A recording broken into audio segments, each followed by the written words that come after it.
The power of now पढ़ने या सुनने के बाद इंसान के अंदर क्या बदलाव आता है। ओवर थिंकिंग और टेंशन कम हो जाता है। जब हम हमेशा पास्ट के बारे में सोचते रहते हैं या फ्यूचर का टेंशन लेते हैं तो माइंड कभी रिलैक्स्ड नहीं होता। ये किताब सिखाती है कि सिर्फ अभी में रहना सीखो, जिस पल में हो उसी में जियो। इससे ओवर थिंकिंग और एंजाइटी ऑटोमेटिकली कम हो जाती है। अंदर का सुकून मिलता है। हर वक्त टेंशन, गुस्सा या परेशानी होती है क्योंकि हम हर चीज़ से लड़ रहे होते हैं। ये किताब बताती है कि जब हम एक्सेप्ट करना सीख जाते हैं तो दिल और दिमाग दोनों शांत हो जाते हैं। आपको अंदर से एक सुकून मिलता है बिना किसी वजह के। ईगो कंट्रोल में आता है। हम अक्सर सोचते हैं मुझे ही सब पता है या मेरा ही पॉइंट सही है। ये ईगो होती है। ये किताब सिखाती है कि ईगो को कैसे पहचानें और कैसे उसका असर कम करें। जब ईगो कम होता है तो गुस्से, टकराव और कंपैरिजन वाली फीलिंग्स भी कम हो जाती हैं। रिश्तों में सुधार आता है। जब हम प्रेजेंट में जीना सीख जाते हैं तो दूसरों की बात ज़्यादा ध्यान से सुनते हैं। ईगो से दूर होकर प्यार और समझ आता है। रिश्तों में लड़ाई कम होती है और समझौता और प्यार बढ़ता है। स्पिरिचुअल लेवल पे ग्रोथ होती है। ये किताब बताती है कि हम सिर्फ बॉडी और माइंड नहीं हैं, हम एक कॉन्शियसनेस हैं, एक चेतना जो सब देख रही है। जब हम इस बात को समझने लगते हैं तो जिंदगी का मतलब बदल जाता है। इंसान अंदर से स्ट्रांग और क्लियर फील करता है। जिंदगी मीनिंगफुल लगती है। पहले हर चीज़ बोरिंग या बेकार लगती थी, अब हर छोटी छोटी चीज़ भी महसूस होती है। नेचर, आवाज़, लोगों की मुस्कुराहट, सब चीज़ें वैल्यूएबल लगने लगती हैं। जिंदगी ऑटोमेटिक एंजॉय होने लगती है। एकहार्ट टोले का एनलाइटमेंट से पहले का एक्सपीरियंस। एकहार्ट टोले कहते हैं कि उनकी जिंदगी में एक वक्त आया था जब वो बहुत गहरी डिप्रेशन से गुजर रहे थे। हर दिन उनको जीना एक बोझ लगता था। उनका कहना है, मैं खुद से इतना थक गया था कि एक रात मैंने सोचा, I can't live with my self any more. ये लाइन उनकी जिंदगी की टर्निंग पॉइंट थी। जब उन्होंने ये लाइन सोची तो उनका दिमाग एकदम रुक गया। फिर उन्होंने खुद से पूछा, अगर मैं खुद के साथ नहीं रह सकता तो ये मैं और खुद दो अलग चीजें कौन हैं? उस मोमेंट में उनको रियलाइजेशन हुआ कि जो मैं सोचता है, दुखी होता है, ओवरथिंक करता है, वो सिर्फ उनका माइंड है।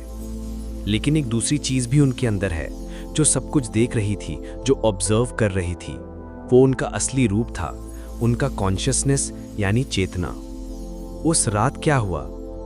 उसी रात जब वो अपने थॉट्स और पेन को सिर्फ देखने लगे बिना रिएक्ट किए, उनका माइंड एकदम शांत हो गया। एक गहरा सुकून आया, जैसे कोई बोझ उतर गया हो। कोई अंदर से बोल रहा हो कि सब ठीक है, तो बस अभी में रह।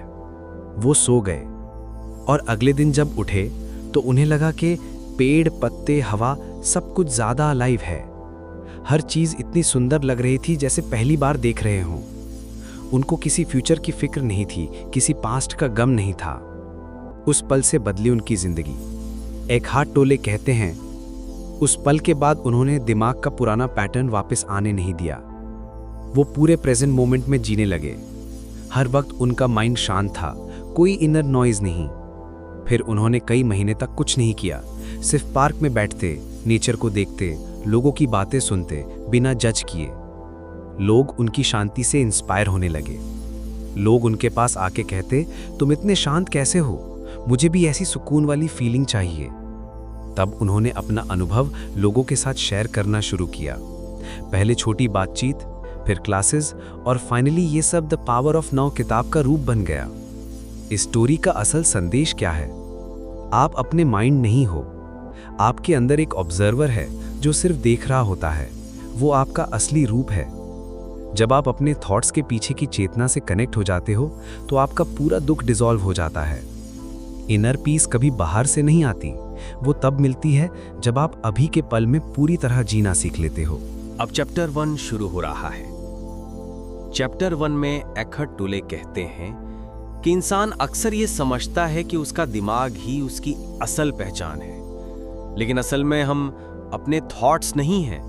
हम एक और गहरी चीज हैं जो उन थॉट्स को सिर्फ महसूस करती है, ऑब्जर्व करती है। हर वक्त हमारा दिमाग कुछ ना कुछ सोचता रहता है, या तो पास्ट के बारे में रिग्रेट करता है या फ्यूचर के बारे में टेंशन लेता है।